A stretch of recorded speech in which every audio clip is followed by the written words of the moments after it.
Welcome, this is Mr. Fugu Data Science. Here's my socials, feel free to hit me up. If you're dealing with an unsupported Mac, something that's an outdated machine according to Apple, you can't get a new operating system, this is the video for you. If you're looking for downloading software, that's not what I'm working on today, but go to the end of the video, look at the links I provide, and go to those. Feel free from the links I give you, make sure to say that I sent you. He doesn't know who I am, but I appreciate their content. Now, let's get started. This is a video for anyone who's having an issue, wants to get kind of an understanding of what's going on, some clarification, and things to think about. The first thing, figure out what version of Mac you have and its operating system. Just hit the little apple that's on the top left, go to About This Mac, and it'll tell you that. The second thing, you need to figure out what operating system you can officially get for your support, because maybe you can upgrade to a newer version and that's going to help you out for now, and you won't have to use a bootloader called OpenCore, which is a little time consuming, and there's some nuances with that. That's why I'm not doing an install video on that, and I'm referring you to some people who have actual expertise in it. Next, here's why this video got made, and it's extremely important. I wanted to make a video corresponding to image segmentation, object detection, and deal with manipulating images. This is something I'm really interested in. I don't really know much about it, but I ended up getting this error. You see this bottom one right here where it says Python 3.10. I upgraded my old Python. I had 3.8 or 9, got 3.10, still got this error. And if you look, you'll see it says was built needing Mac OS 11. And I said, oh dang, what do I have? And I had 10 point something, right? High Sierra. I haven't upgraded in a very, very long time. I'm stuck in my ways. And I said, oh, this is becoming an issue. Now, you could work in a virtual machine, virtual box, should be okay, right? Obviously, what I'm working with right here is not. You can go into Google Colab and you'll be all right, but that's only putting a band-aid on everything. When you're upgrading Python, you can get into an issue where you're having dependencies which are relevant towards your OS. That's why this is actually important. People who are doing video editing, RStudio, things like this should also consider this as an issue too, if you're trying to do any potential upgrades later. Let's verify something. This bootloader called OpenCore, this is something that is very useful for anyone with a legacy machine, something from 2010, 2012, 2016, etc. If you notice on the left right here, these are the operating systems that have came out sequentially by Apple. And if you look right here, this is the oldest device type and year for that operating system. Okay, so if I have Catalina, the oldest supported device would be from mid-2012. Big Sur, 2013, etc. But people say, oh, these are very old, these are antiquated, get rid of them. Oh, not necessarily, because they still have utility. Why am I going to upgrade and pay $2,000 to $5,000, even up to $6,000 for some of these high-end MacBook Pros? Yeah, they have all the bells and whistles, but it's stupid. There's no need to upgrade to spend that kind of money when you still have a device that you can utilize right now. Okay, that's dumb. But there's caveats when you're using this bootloader. For instance, when you're working on these legacy devices, you'll have an issue with 32-bit applications. After High Sierra, they started making technology that was all 64-bit, right? And you say, oh no, I do have to upgrade because now I'm going to have issues with, 32 to 64. Now I'm going to have hardware issues.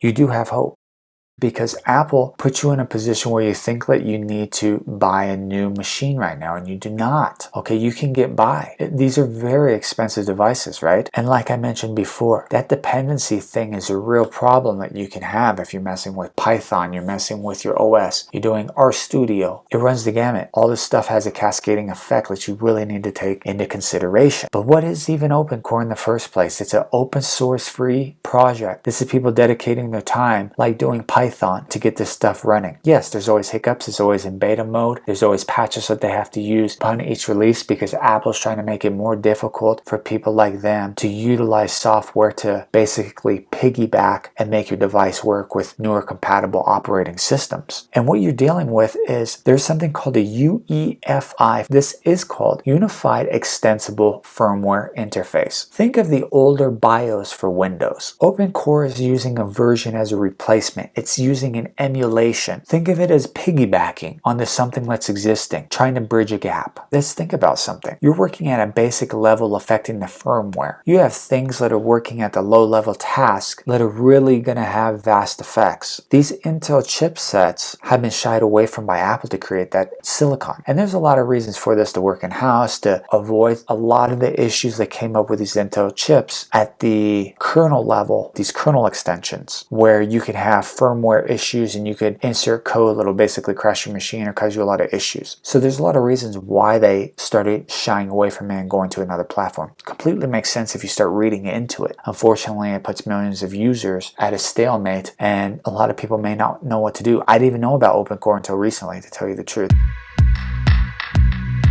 But essentially what you're doing is you're injecting data into memory instead of on disk, which is giving you basically a native installation or native feel when you're running things. The problem is Apple's not giving you security updates anymore for a lot of these older machines because you can't update to get the newer, OS, so you're stuck in the dark and you're scratching your head thinking, oh no, what do I do? But you ultimately have two options to potentially download this. You can boot up from a USB drive. That's the preferable remedy because essentially you're trying to avoid one, if something happens to go awry when you're doing this installation on your device and you lose everything, you're using the USB as your boot up to connect to the software and then do your installation. You could do your direct to disk, but you better back up everything just in case something goes wrong and you lose everything or something gets corrupted because you're messing with kernel extensions. I left a lot of resources here which are important, and this is the part for those who wanted to just skip to the end. 1, here's a help page for you right here for troubleshooting issues if you do the installation if something goes wrong. 2, this guy's YouTube channel, Jesse's Flying. Check it out. This is where you're going to get the installation information as well as Mr. Macintosh. Here's his YouTube channel. Check it out. Another resource. Here's the download page. You can look at it here. I'll zoom in.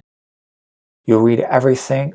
On the left hand side, just go one by one how to get started. It'll tell you about supported models, everything like that. So here's the information how to get started. You'll just click here, check the supported models. Scroll down, look at what you for your device, or you could put this into the command line to check. It'll give you the version number of your model, which be related to these. So then you can figure out what you have and make sure it's compatible. Next, you'll go down, you'll have the installation, you have all the boot stuff. The alternate video for doing the install from Mr. Macintosh. Here's the video right here. Here's the guy's channel. Make sure to check them out too. Both of these guys are dedicated to this. They have a lot of expertise, which I do not. And if you have questions, I'm certain they could answer because these are who I'm going to try to do this myself. Next, here's a lot of resources for you. Here's a few kernel extensions that are really important if you want to read these on your own leisure. And I left a lot of resources for you to learn about this stuff because obviously people's attention span have to cut the video down as short as I can. Basically, a kernel extension is something a developer uses to load the code into a kernel directly. And the reason why this is a problem is that you're basically unlocking the system at the basic level, giving like God tier to do any operation, and this operation is basically overriding anything else, so it's getting read first. That's why it's kind of an issue, and that's why Apple stepped away from that and did a different implementation as of 2019 called a system extension. There are differences because the system extension is actually working on a user basis instead of working at the kernel level, so it's separating you from the potential problems you would have with your firmware. The 𝗏𝗏 kernel is doing that 32 to 64-bit, and then the 𝗏𝗏𝗶𝗄